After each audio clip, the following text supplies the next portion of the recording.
ಪ್ರಧಾನಿ ಮೋದಿಯವರು ಈ ಸಲದ ಚುನಾವಣೆಯಲ್ಲಿ ಎಷ್ಟೊಂದು ಸೋಲಿನ ಭಯದಲ್ಲಿದ್ದಾರೆ ಅನ್ನೋದಕ್ಕೆ ಅವರ ಚುನಾವಣಾ ಪ್ರಚಾರ ಭಾಷಣಗಳೇ ಸಾಕ್ಷಿ ಇದೆ. ಒಂದು ಕಡೆ ಮಹಾಪ್ರಭುಗಳ ಕ್ಯಾಂಪೇನ್ ಭಾಷಣಗಳು ಕೇವಲ ಮುಸ್ಲಿಂ ದ್ವೇಷಕ್ಕೆ ಸೀಮಿತವಾಗಿದೆ. ಆದರೂ ಮಹಾಪ್ರಭುಗಳ ಯಾವುದೇ ಬೇಳೆ ಬೇಯ್ತಾ ಇಲ್ಲ. ಮಹಾಪ್ರಭುಗಳು ಎಷ್ಟೇ ವಿಷ ಬೀಜ ಬಿತ್ತಲು ನೋಡಿದ್ರೂ ಅದು ಕೈ ಕೊಡ್ತಾನೇ ಇಲ್ಲ, ವರ್ಕೌಟ್ ಆಗ್ತಾನೇ ಇಲ್ಲ. ಇದರಿಂದ ರೋಸಿ ಹೋಗಿರುವ ಮಹಾಪ್ರಭುಗಳು ಮತ್ತು ಅವರ ಕೂಟ ಸೇರಿಕೊಂಡು ಹೊಸದೊಂದು ಕಥೆ ಕಟ್ಟಿ ಸುಳ್ಳು ಮಾಹಿತಿಗಳನ್ನು ಹರಿಯಬಿಟ್ಟಿದ್ದಾರೆ. ಅದು ಭಾರತದಲ್ಲಿ ಮುಸ್ಲಿಮರ ಜನಸಂಖ್ಯೆ ಏರಿಕೆಗೆ ಸಂಬಂಧಿಸಿರುವ ಸುಳ್ಳು ಮಾಹಿತಿಗಳು. ಪ್ರಧಾನಮಂತ್ರಿಗಳ ಆರ್ಥಿಕ ಸಲಹಾ ಸಮಿತಿ ಅಧಿಕಾರಿಗಳು ಒಂದು ವರದಿ ಸಿದ್ಧಪಡಿಸಿದ್ದಾರೆ. ಭಾರತದಲ್ಲಿ ಹಿಂದೂ ಮತ್ತು ಮುಸ್ಲಿಮರ ಪ್ರಮಾಣ ಮತ್ತು ಇತರೆ ಅಲ್ಪಸಂಖ್ಯಾತರ ಪ್ರಮಾಣದ ಬಗ್ಗೆ ಅದರಲ್ಲಿ ದತ್ತಾಂಶ, ಮಾಹಿತಿಗಳು ಮತ್ತು ಅಭಿಪ್ರಾಯಗಳಿವೆ. ಆ ವರದಿ ಹೇಳ್ತಾ ಇದೆ, 1950ರಿಂದ 2015ರವರೆಗೆ ಭಾರತದ ಜನಸಂಖ್ಯೆಯಲ್ಲಿ ಮುಸ್ಲಿಮರ ಪ್ರಮಾಣ 43% ಏರಿಕೆಯಾಗಿದೆ ಅಂತ. ಹಿಂದೂಗಳ ಪ್ರಮಾಣ 7.8% ಇಳಿಕೆಯಾಗಿದೆ ಅಂತೆ. ಭಾರತದಲ್ಲಿ ಹಿಂದೂಗಳ ಜನಸಂಖ್ಯೆ ಭಾರೀ ಪ್ರಮಾಣದಲ್ಲಿ ಇಳಿಕೆಯಾಗ್ತಾ ಇದೆ, ಮುಸ್ಲಿಮರ ಜನಸಂಖ್ಯೆ ಭಾರೀ ಪ್ರಮಾಣದಲ್ಲಿ ಏರಿಕೆಯಾಗ್ತಿದೆ ಅಂತಾನೂ ಈ ವರದಿ ತಿಳಿಸಿದೆ. ಇದರಲ್ಲಿ ಎಷ್ಟೊಂದು ಸುಳ್ಳುಗಳಿವೆ ಅಂತ ಒಂದೊಂದಾಗಿ ಹೇಳ್ತೀನಿ ನೋಡಿ. ಅದಕ್ಕೂ ಮುಂಚೆ ಈ ಪ್ರಧಾನಮಂತ್ರಿಯ ಆರ್ಥಿಕ ಸಲಹಾ ಸಮಿತಿಗೆ ಜನಸಂಖ್ಯೆ ಬಗ್ಗೆ ವರದಿ ರೂಪಿಸಲಾಗಲಿ, ವರದಿ ಕೊಡೋದಕ್ಕಾಗಿ ಏನು ಅಧಿಕಾರ ಇದೆ ಅಂತ ನಮಗೆ ಗೊತ್ತಾಗಬೇಕಾಗಿದೆ. ಯಾರು ಈ ಆರ್ಥಿಕ ಸಲಹೆಗಾರರಿಗೆ ಜನಸಂಖ್ಯೆ ಬಗ್ಗೆ ವರದಿ ರೆಡಿ ಮಾಡಲು ಹೇಳಿದ್ದು? ಪ್ರಧಾನಿ ಹೇಳಿಲ್ಲ, ಸರ್ಕಾರ ಆದೇಶ ಮಾಡಿಲ್ಲ. ಆದರೂ ಇವರು ರಿಪೋರ್ಟ್ ರೆಡಿ ಮಾಡಿದ್ದಾರೆ. ಅಲ್ರಿ, ಜನಸಂಖ್ಯೆ ಬಗ್ಗೆ ವರದಿ ನೀಡಲು ಪ್ರಧಾನಮಂತ್ರಿಗಳ ಆರ್ಥಿಕ ಸಲಹೆಗಾರರಿಗೆ ಏನು ಅಧಿಕಾರ ಇದೆ ಅಂತ? ಕೇಂದ್ರ ಸರ್ಕಾರ ಅಂತೂ ಈ ವರದಿ ಮಾಡಲು ಆದೇಶ ಮಾಡಿರಲಿಲ್ಲ. ಈ ವರದಿ ರೆಡಿ ಮಾಡಿರುವ ಸಮಿತಿಯೇ ಹೇಳ್ತಾ ಇದೆ, ಸರ್ಕಾರಕ್ಕೂ ಈ ವರದಿಗೂ ಯಾವುದೇ ಸಂಬಂಧ ಇಲ್ಲ ಅಂತ. ಈ ವರದಿಯಲ್ಲಿರುವ ದತ್ತಾಂಶಗಳು, ವಿವರಗಳು, ಅಭಿಪ್ರಾಯಗಳು ಲೇಖಕರಿಗೆ ಮಾತ್ರ ಸಂಬಂಧಿಸಿದ್ದು ಅಂತಾನು ಹೇಳಿದೆ. ಅಲ್ಲಿಗೆ ಇದು ಇವರ ಕಳ್ಳಾಟ ಅಂತ ಗೊತ್ತಾಗತ್ತೆ. ಲೋಕಸಭಾ ಚುನಾವಣೆ ಹೊತ್ತಲ್ಲಿ ದುರುದ್ದೇಶದಿಂದಲೇ ಇಂತಹದೊಂದು ವರದಿ ರೆಡಿ ಮಾಡಲಾಗಿದೆ ಅನ್ನೋದು ಸ್ಪಷ್ಟ ಆಗತ್ತೆ. ಈ ಆರ್ಥಿಕ ಸಲಹೆಗಾರರು ದೇಶದ ಆರ್ಥಿಕತೆ ಬಗ್ಗೆ ತಲೆ ಕೆಡಿಸೋದು ಬಿಟ್ಟು ಜನಸಂಖ್ಯೆ ವಿಚಾರದಲ್ಲಿ ಸುಳ್ಳು ಮಾಹಿತಿ ಕೊಡ್ತಾರೆ. ನಮ್ಮ ದೇಶದ ಆರ್ಥಿಕತೆ ನೆಟ್ಟಗೆ ಇಲ್ಲ, ಹಣದುಬ್ಬರ, ಬೆಲೆ ಏರಿಕೆ, ರೂಪಾಯಿ ಮೌಲ್ಯ ಕುಸಿತ ಆಗ್ತಾ ಇದೆ. ಅದನ್ನ ನೆಟ್ಟಗೆ ಮಾಡೋದು ಬಿಟ್ಟು ಈ ಆರ್ಥಿಕ ಸಲಹೆಗಾರರು ಜನಸಂಖ್ಯೆ ಬಗ್ಗೆ ತಪ್ಪು ಮಾಹಿತಿ ಕೊಟ್ಟು ಪ್ರಚೋದನೆ ಮಾಡುವ ಕೆಲಸ ಮಾಡ್ತಾರೆ ಅಂದರೆ ಇವರು ಆರ್ಥಿಕ ಸಲಹೆಗಾರರಾಗಿರಲು ಲಾಯಕ್ಕಿಲ್ಲ. ಇವರು ನಾಗಾಪುರದಲ್ಲಿ ಕಸ ಗುಡಿಸಲಷ್ಟೇ ಲಾಯಕ. ಇನ್ನು ಈ ಮಾರಿಕೊಂಡ ಮಾಧ್ಯಮಗಳು ಇದೆಯಲ್ಲ, ಅವರು ಈ ವರದಿ ಪರಮ ಸತ್ಯ ಎಂಬಂತೆ ಬಿಂಬಿಸ್ತಾ ಇದ್ದಾರೆ. ಬೂಟು ನೆಕ್ಕುವ ಪತ್ರಕರ್ತರು ಈ ವರದಿಯನ್ನು ಹಿಡ್ಕೊಂಡು ಜನಸಂಖ್ಯೆ ಏರಿಕೆ ವಿಚಾರದಲ್ಲಿ ಸಂಬಂಧಿಸಿ ಸಮಾಜದಲ್ಲಿ ದ್ವೇಷ ಬಿತ್ತಲು ಪ್ರಯತ್ನ ಮಾಡ್ತಾ ಇದ್ದಾರೆ. ಹೀಗಾಗಿ ನೋ ಡೌಟ್ ಇದು ಲೋಕಸಭಾ ಚುನಾವಣೆಯಲ್ಲಿ ಲಾಭ ಮಾಡಿಕೊಳ್ಳಲು ಮಹಾಪ್ರಭುಗಳು ಮತ್ತು ಅವರ ಕೂಟ ಸೇರಿಕೊಂಡು ದೊಡ್ಡ ಷಡ್ಯಂತ್ರವೇ ಮಾಡಿದಂತೆ ಕಾಣ್ತಾ ಇದೆ. ಕನ್ನಡದ ಕೆಲವೊಂದು ಕಿತಾಪತಿ ಸುದ್ದಿ ನಿರೂಪಕರು ಕೂಡ ಅದೇ ಕೆಲಸವನ್ನ ಮಾಡಿದ್ದಾರೆ. ಆದರೆ ಪ್ರಧಾನಮಂತ್ರಿಗಳ ಆರ್ಥಿಕ ಸಲಹೆಗಾರರು ಕೊಟ್ಟಿರುವ ಈ ವರದಿಯಲ್ಲಿ ಎಷ್ಟೊಂದು ಸುಳ್ಳುಗಳಿವೆ ಗೊತ್ತಾ? ಅದನ್ನ ಒಂದೊಂದಾಗಿ ಹೇಳ್ತೀನಿ ಕೇಳಿ.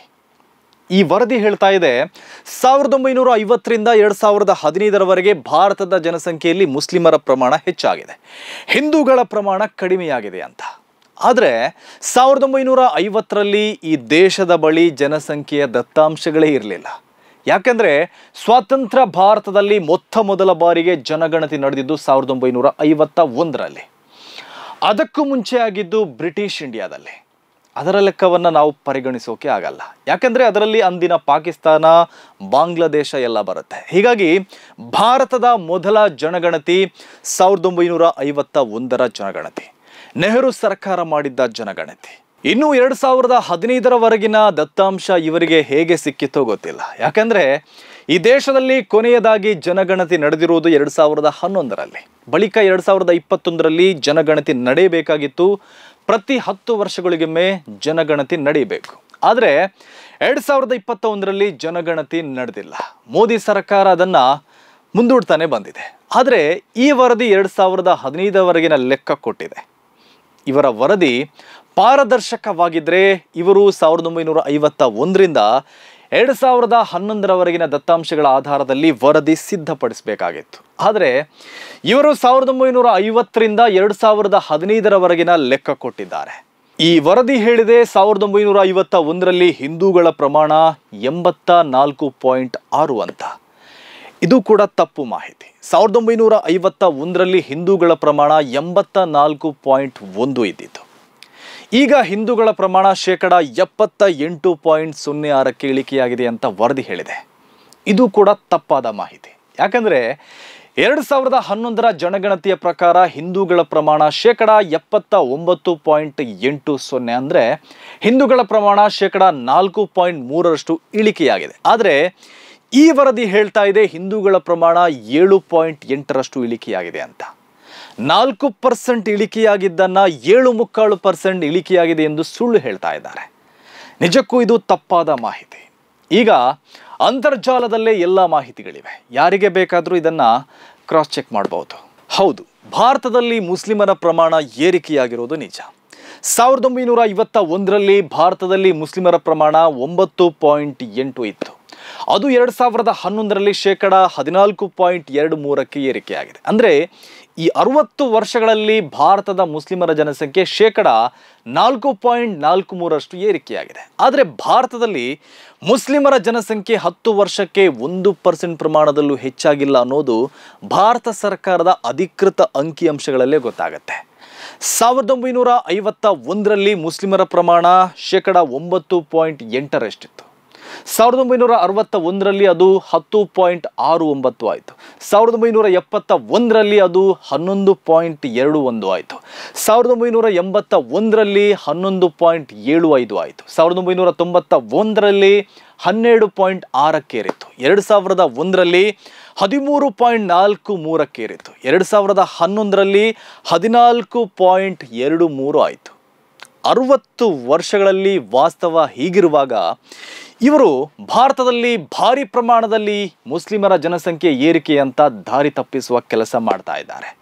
ಮುಸ್ಲಿಮರ ಪ್ರಮಾಣ 4.43ರಷ್ಟು ಏರಿಕೆಯಾಗಿದ್ದನ್ನು ಭಾರತದ ಜನಸಂಖ್ಯೆಯ ಏರಿಕೆ ಪ್ರಮಾಣಕ್ಕೆ ತಾಳ ಹಾಕಿ 43% ಹೆಚ್ಚಾಗಿದೆ ಅಂತ ತೋರಿಸಿ ಯಾವುದೋ ಫಿಡಂಬೂತವನ್ನು ತೋರಿಸೋ ಪ್ರಯತ್ನವನ್ನು ಪ್ರಧಾನಮಂತ್ರಿಯ ಕಾರ್ಯಾಲಯ ಮಾಡಿದಂತಿದೆ. ಇದು ತಪ್ಪು ಮಾಹಿತಿ. ಯಾಕೆಂದರೆ 1981ರಿಂದ 1991ರವರೆಗಿನ 32.9ರಷ್ಟಿದ್ದ ಮುಸ್ಲಿಮರ ಜನಸಂಖ್ಯೆಯ ಏರಿಕೆ ಪ್ರಮಾಣ 2001ರಿಂದ 2011ರ ಹೊತ್ತಿಗೆ 24.6ಕ್ಕೆ ಕುಸಿದಿದೆ. ಅಂದರೆ 8.3% ಕಡಿಮೆಯಾಗಿದೆ. ಅದೀಗ 2024ರ ಹೊತ್ತಿಗೆ ಮತ್ತಷ್ಟು ಕುಸಿದಿರುತ್ತೆ. ಯಾಕೆಂದರೆ ಭಾರತದಲ್ಲಿ ದೊಡ್ಡ ಮಟ್ಟದಲ್ಲಿ ಫರ್ಟಿಲಿಟಿ ರೇಟ್ ಕಡಿಮೆಯಾಗಿರೋದು ಮುಸ್ಲಿಮರದ್ದು. ಇದೇ 1981ರಿಂದ 2001ರ ಮಧ್ಯೆ ಹಿಂದೂಗಳ ಪ್ರಮಾಣವು 22.7ರಿಂದ 16.8ಕ್ಕೆ ಇಳಿಕೆಯಾಗಿದೆ. ಈ ಅವಧಿಯಲ್ಲಿ ಮುಸ್ಲಿಮರ ಜನಸಂಖ್ಯೆ ಏರಿಕೆ ಪ್ರಮಾಣ 8.3ರಷ್ಟು ಕಡಿಮೆಯಾಗಿದ್ದರೆ ಹಿಂದೂಗಳ ಪ್ರಮಾಣ 5.9ರಷ್ಟು ಮಾತ್ರ ಕಡಿಮೆಯಾಗಿರೋದು. ಇದು ಅಧಿಕೃತ ಮಾಹಿತಿ. ಜನಗಣತಿಯ ದತ್ತಾಂಶಗಳ ಸಂಸ್ಥೆಯಾದ ಪಾಪ್ಯುಲೇಷನ್ ಆಫ್ ಇಂಡಿಯಾ ಎಂಬ ಸ್ವಯಂ ಸೇವಾ ಸಂಸ್ಥೆ ಕೊಟ್ಟಿರುವ ಮಾಹಿತಿ ಇದು. ಇನ್ನು ಲೆಕ್ಕದಲ್ಲಿ ಹೇಳಬೇಕಂದ್ರೆ 1951ರಲ್ಲಿ 3.5 ಕೋಟಿ ಇದ್ದ ಮುಸ್ಲಿಮರ ಜನಸಂಖ್ಯೆ 2011ರ ಜನಗಣತಿ ಆಗುವಾಗ 17 ಕೋಟಿ ಏರಿಕೆಯಾಗಿದೆ. ಅಂದರೆ 1951ರಿಂದ 2011 ಆಗುವಾಗ ಮುಸ್ಲಿಮರ ಜನಸಂಖ್ಯೆ ಸುಮಾರು 13.5 ಕೋಟಿ ಹೆಚ್ಚಾಗಿತ್ತು. ಈಗ ಮುಸ್ಲಿಮರ ಜನಸಂಖ್ಯೆ ಸುಮಾರು 20 ಕೋಟಿ ಆಗಿರ್ಬೋದು ಎಂಬ ಅಂದಾಜಿದೆ. ಇದೇ ಸಮಯದಲ್ಲಿ ಹಿಂದೂಗಳ ಜನಸಂಖ್ಯೆ ಕೂಡ ನಾವು ನೋಡಬೇಕು. ಯಾಕೆಂದರೆ 1951ರಲ್ಲಿ 30.5 ಕೋಟಿ ಇದ್ದ ಹಿಂದೂಗಳ ಜನಸಂಖ್ಯೆ 2021ರ ಹೊತ್ತಿಗೆ 96.6 ಕೋಟಿಗೆ ಹೆಚ್ಚಳವಾಗಿದೆ. ಪ್ರಮಾಣವನ್ನು ನೋಡಿದರೆ ಹಿಂದೂಗಳ ಜನಸಂಖ್ಯೆ ಪ್ರಮಾಣ 4% ಕಡಿಮೆಯಾಗಿರೋದು ನಿಜ. ಅಂದರೆ ಹಿಂದೂಗಳ ಸಂಖ್ಯೆ ಒಟ್ಟು 66.1 ಕೋಟಿ ಹೆಚ್ಚಳವಾಗಿದೆ. ಈಗ ಭಾರತದಲ್ಲಿ ಹಿಂದೂಗಳ ಸಂಖ್ಯೆ 100 ಕೋಟಿಯನ್ನು ದಾಟಿದೆ. 1951ರಲ್ಲಿ ಭಾರತದ ಒಟ್ಟು ಜನಸಂಖ್ಯೆ ಇದ್ದಿದ್ದು 36 ಕೋಟಿ. ಈಗ ಅದು 141 ಕೋಟಿಯನ್ನು ಮೀರಿದೆ. ಅದರಲ್ಲಿ 100 ಕೋಟಿಗೂ ಅಧಿಕ ಹಿಂದೂಗಳೇ ಇದ್ದಾರೆ. ಮುಸ್ಲಿಮರ ಸಂಖ್ಯೆ 20 ಕೋಟಿ ದಾಟಿದೆ ಅಷ್ಟೇ. ವಾಸ್ತವ ಹೀಗಿರುವಾಗ ಭಾರತದಲ್ಲಿ ಹಿಂದೂಗಳು ಅಳಿಯುತ್ತಿದ್ದಾರೆ, ಮುಸ್ಲಿಮರ ಸಂಖ್ಯೆ ಕಂಟ್ರೋಲ್ ಇಲ್ಲದೆ ಏರಿಕೆಯಾಗ್ತಾ ಇದೆ ಎಂಬ ನೆರೇಟಿವ್ ಕಟ್ತಾ ಇರೋದು ಇವರ ಷಡ್ಯಂತ್ರ ಆಗಿದೆ. ಇನ್ನು ಇವರು ಮುಸ್ಲಿಮರ ಜನನ ಪ್ರಮಾಣದ ಬಗ್ಗೆಯೂ ಸುಳ್ಳೇ ಹೇಳೋದು. ಮುಸ್ಲಿಮರು 10 ಮಕ್ಕಳು ಮಾಡ್ತಾರೆ, ಕನಿಷ್ಠ 4 ಮಕ್ಕಳಾದರೂ ಮಾಡ್ತಾರೆ ಅಂತ ನಿತ್ಯ ದೂಷಿಸ್ತಾ ಇರ್ತಾರೆ. ಆದರೆ ಈ ಆರೋಪ ವಾಸ್ತವಕ್ಕೆ ದೂರವಾಗಿದೆ. ನಾವು ಭಾರತದ ಫರ್ಟಿಲಿಟಿ ರೇಟ್ ನೋಡೋದಾದರೆ ಕಳೆದ 30 ವರ್ಷಗಳಲ್ಲಿ ಫಲವತ್ತತೆಯ ದರ ಅತಿ ಹೆಚ್ಚಿನ ಪ್ರಮಾಣದಲ್ಲಿ ಕಡಿಮೆಯಾಗಿರೋದು ಮುಸ್ಲಿಮರದ್ದು. ಭಾರತ ಸರ್ಕಾರದ ಆರೋಗ್ಯ ಮತ್ತು ಕುಟುಂಬ ಕಲ್ಯಾಣ ಇಲಾಖೆಯ ಅಧಿಕೃತ ಸರ್ವೆ ಮಾಹಿತಿ ಪ್ರಕಾರ ಭಾರತದ ಫಲವತ್ತತೆಯ ದರದ ಪ್ರಕಾರ 90ರ ದಶಕದಲ್ಲಿ ಒಬ್ಬಳು ಮುಸ್ಲಿಂ ತಾಯಿಗೆ 4.5 ಮಕ್ಕಳಿದ್ರೆ 2019ರಲ್ಲಿ ಅದು 2.4ಕ್ಕೆ ಇಳಿಕೆಯಾಗಿದೆ. ಅಂದ್ರೆ 3 ದಶಕದಲ್ಲಿ ಮುಸ್ಲಿಮರ ಫಲವತ್ತತೆಯ ಪ್ರಮಾಣ 2.1%ನಷ್ಟು ಇಳಿಕೆಯಾಗಿದೆ.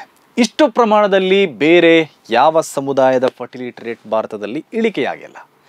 1992ರಲ್ಲಿ ಹಿಂದೂಗಳ ಫರ್ಟಿಲಿಟಿ ರೇಟ್ 3.4 ಇತ್ತು. 2019ಕ್ಕೆ ಅದು 1.9ಕ್ಕೆ ಇಳಿಕೆಯಾಗಿದೆ.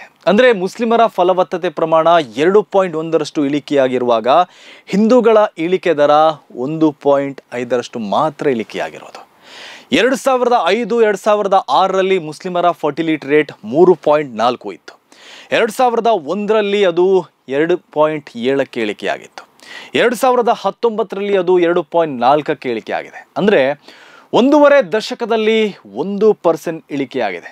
ಇದೇ ಅವಧಿಯಲ್ಲಿ ಹಿಂದೂಗಳ ಫರ್ಟಿಲಿಟಿ ರೇಟ್ 1%ನಷ್ಟು ಇಳಿಕೆಯಾಗಿಲ್ಲ.